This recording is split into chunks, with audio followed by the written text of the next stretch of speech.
Well, the National Transportation Safety Board says the plane that crashed into a Madeira home Tuesday, killing the pilot, showed no signs that there was an explosion or fire before it hit the ground. That information coming from a news conference that just wrapped up. Our David Winter was there and joins us now live with the very latest. David, what can you tell us?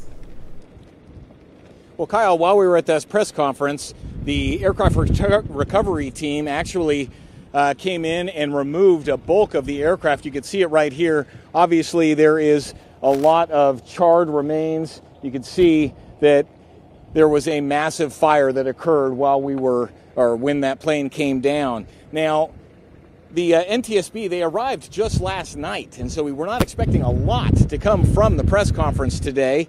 They did say that the scene of the crash where the NTSB and the aircraft removal company began that tedious task of disassembling this plane and removing it from the backyard of the house that it hit.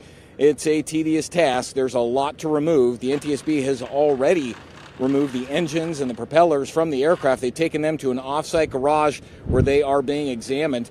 Now, this is likely the most relevant piece of information that came from that press conference this afternoon.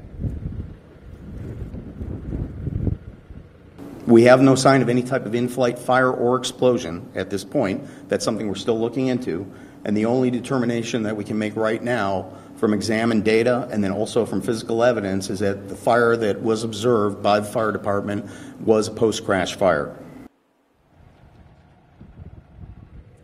Well, the NTSB also mentioned a timeline that they are going to be following for the next year or so. They're going to spend another 4 days on site, then about 7 to 10 days after that, they're going to have a preliminary report released. It'll take them another year before they come out with a final report, and then it's going to be another 2 to 3 months before they actually issue what they believe was the cause of this crash. Now, tonight at 5, we're going to give you more information that came out of that press conference, and we're going to introduce you to a neighbor here who says that he is just glad that this is going to be all over. Reporting live from Madeira, David Winter, Local 12. All right, David, thank you for that update this afternoon. The NTSB plans to have another news conference tomorrow with further findings from its investigation.